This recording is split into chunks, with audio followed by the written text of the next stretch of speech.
Hey folks, Engineer 775. I'm back in a familiar place. This is a system I worked on about 8 months ago. Got their water taken care of, their water secure. And now we're working on a 6 kW solar system that will consist of what's called a Schledder mount. FS6 mounting hardware right there.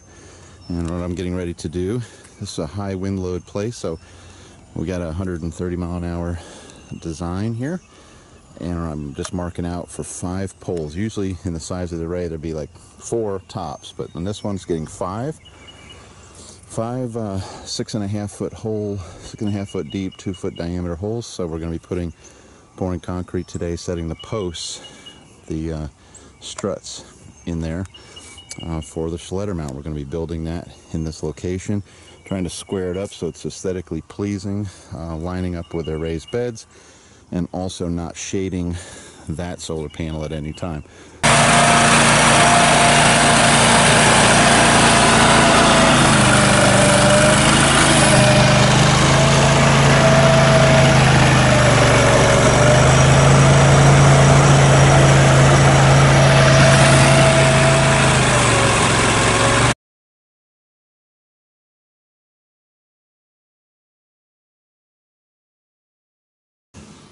Okay, continuing, we got our Schledder 5-post system set in concrete, 4 yards, very, very deep holes. So just glad to get it done. That's always the stressful part of the job if you've poured concrete before.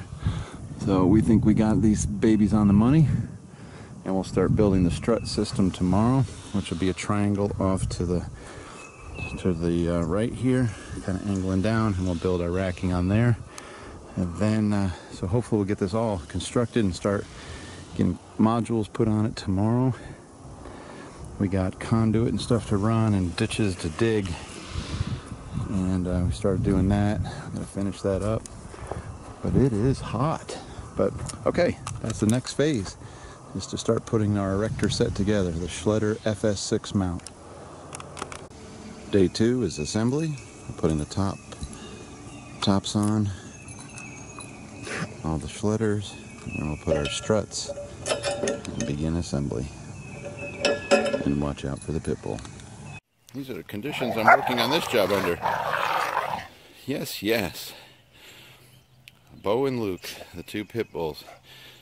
You gotta kind of watch your back when you're installing solar, and these 2 are behind you. You never know what's gonna happen.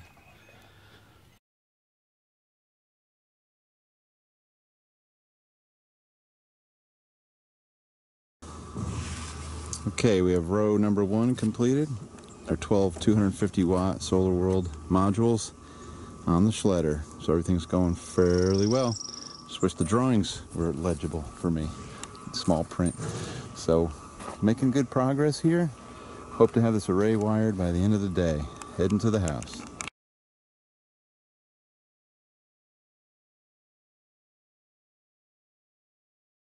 Okay, here's the combiner box, Midnight Solar combiner box, 2 lightning arresters, 6 arrays with 4 modules on each one, lightning protected, and ready to connect this array, I believe.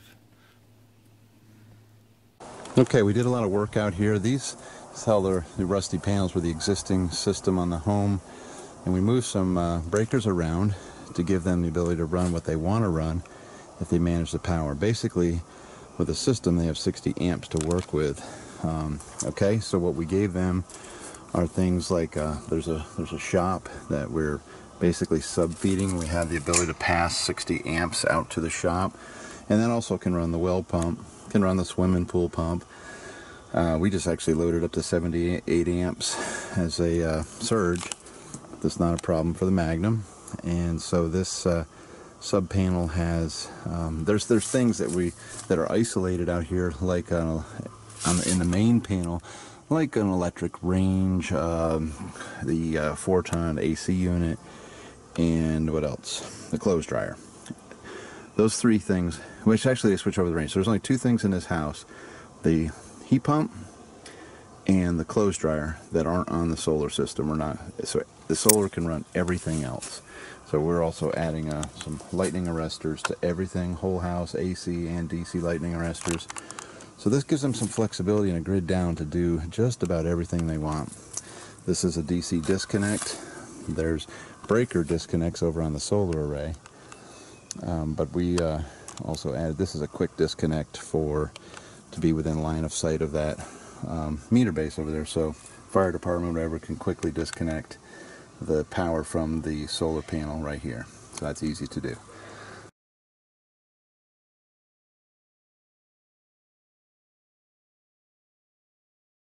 We're in the mech room. We got the battery assembled. I'm really liking this strategy for batteries. These are 2-volt cells. They're tubular. They are lead acid, and the design is fantastic when it comes to assembly. It's very hard to cross or short circuit. If you've ever put a battery bank together, you gotta be careful, of course, with wrenches and things, but they've got a great design, great connectors. So this is a 48-volt, 2-volt cell battery bank, 24 2-volts, and it is 826 amp hours. So what is impressive, in a very small cube, you have an 826 amp hour battery bank. So I'm really liking this. So you never know the size of room you're going to be working in, and the compact space, tons of power, and the way that it's routed and everything to get your series connections. You end up being over here with your positive and negative 48 volts on these two terminals that you only have to make a short run into your inverter charger and hook it up to the battery bus bar. So anyway, and we're going to be reworking this panel. We're going to run everything, pretty much everything on this house except for their 3-ton heat pump. Oh, and a clothes dryer. So 3-ton heat pump for air conditioning. We're working on an air conditioning solution for them, but rewiring this panel today and putting in again the dual MagnaSign inverter chargers with 2 150-volt Midnight Classic charge controllers, battery bank, and today is running lots of pipe, pulling wires, disconnects, and I'm going to be focusing on this the Schletter mount today. So this is day 2 of our solar install.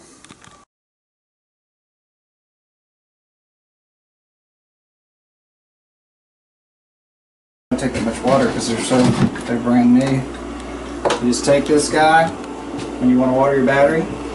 Each one of them's got a little float valve on them. So if this is ever black, that means that there's, see, like that one's higher, that one's lower, that one's lower, that one's high, that one's a little low, that one's high, that one's a little low.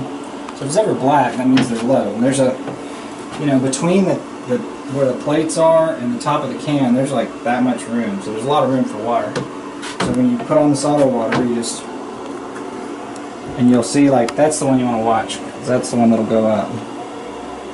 Quick disconnect for the water. Here comes the wheel. Here comes Watch the water. Wheel's going to spin.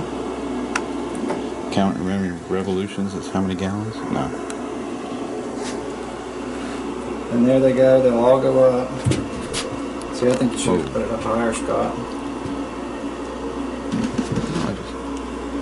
It's gravity, man. It'll work. I'm just trying to hurry it up.